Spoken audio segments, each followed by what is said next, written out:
Now I'm just trying to figure out how we can get up there. And while we do that, we're looking, of course, at what looks to be one of the middle-aged cubs, so born, well, just call it 4.5 months old, and you can see quite fluffy and sandy. You're wondering when they will sort of get that, well, it's not too coarse, but when they'll lose their fluffiness and become a bit more like their mums. They actually retain that kind of thicker fur for about a year, and then after that they start to lose it.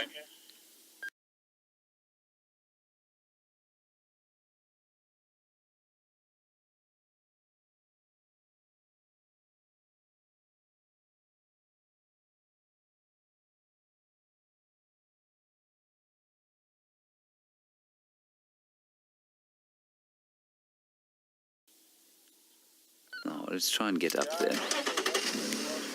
David, hold on and watch out for your eyes as we sort of crunch our way up there.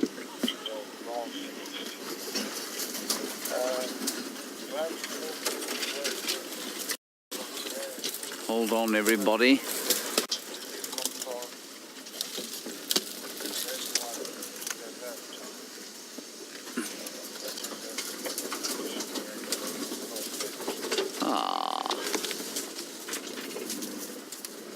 The lions have now come to rest on a peninsula in this, what must have been a fairly impressive system of little rivers when the water flowed here.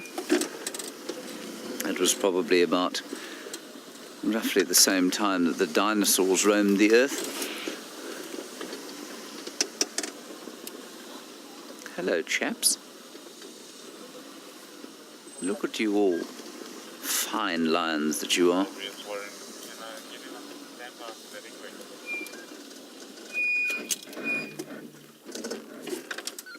I apologize profusely for the squeaking of the brakes.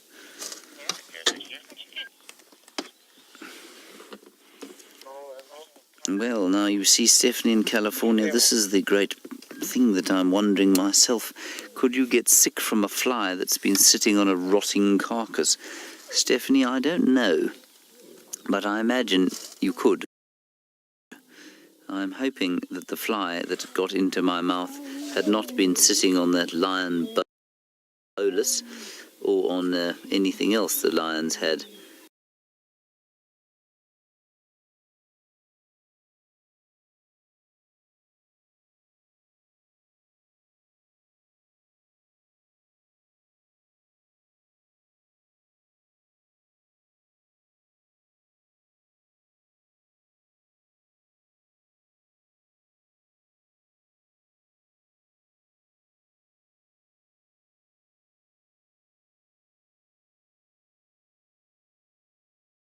And that's the little ones trying to suckle still. They've only got about 2 or 3 weeks.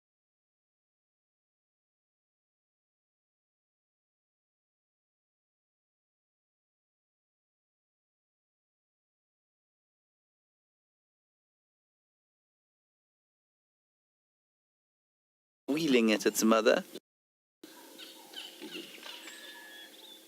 I don't know if you can hear the crunching of trees.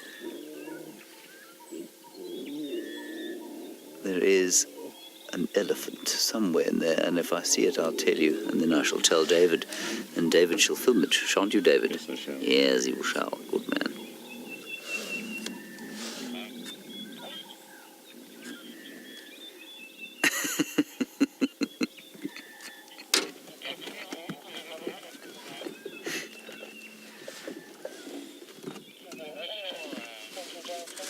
Now, we have an interesting question from someone called Funky Jazz Fingers. And Funky Jazz Fingers, I'm afraid I heard your Twitter name and then I became semi-unable to hear your question because I was so amused by it. But you say, I think, do we work with wild lions or are these bred lions that we bring into the enclosure? Is that correct? Funky Jazz Fingers, ain't no enclosure here. Ah.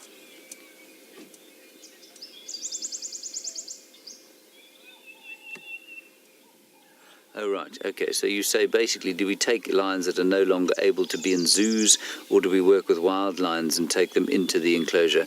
Funky Jazz Fingers, I've obviously given you a false impression of what's going on here. This is a completely wild system. We are not in any way in an enclosure.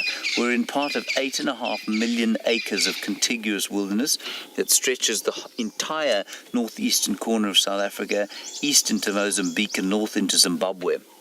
And we just happen to be in a small section of it here. It's unfenced completely. These lions are as wild as they get. They're just not reacting to us because they're used to the vehicles and they don't see us as prey or as a threat. And so they just get on with their lives with us around them. So Funky Jazz Fingers, there are no circus lions here. There are no trained lions. There's nothing here that isn't completely wild.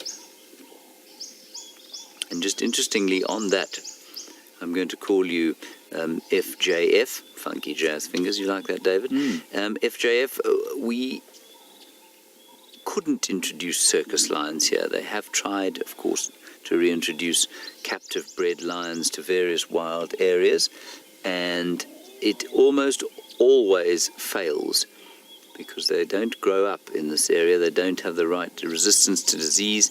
They don't learn to hunt from an early age.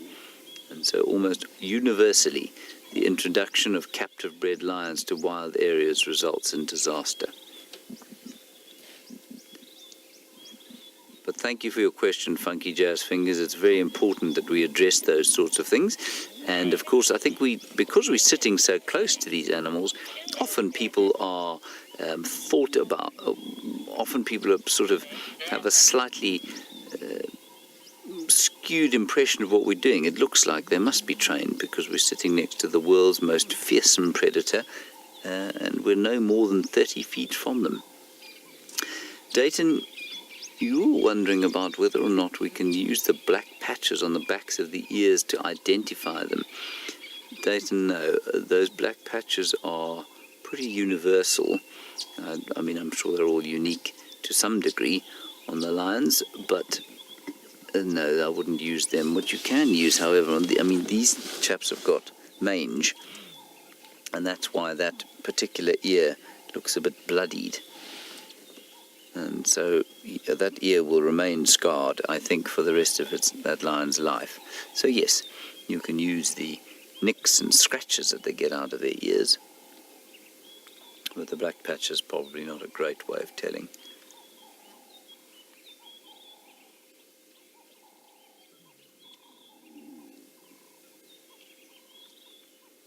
Beautiful. They'll settle here unless something comes wandering along. The lioness has seen something there, you can see. I'll just look back. There was an elephant wandering around here at some stage. Maybe she spotted that. That's the only thing that they'll be wary of, everyone. The only thing that will cause this pride to scatter and skedaddle off into the bush will be an irritated elephant. They do not take chances with elephants. Ah, magnificent. Our dominant male leopard is sitting on a termite mound waiting for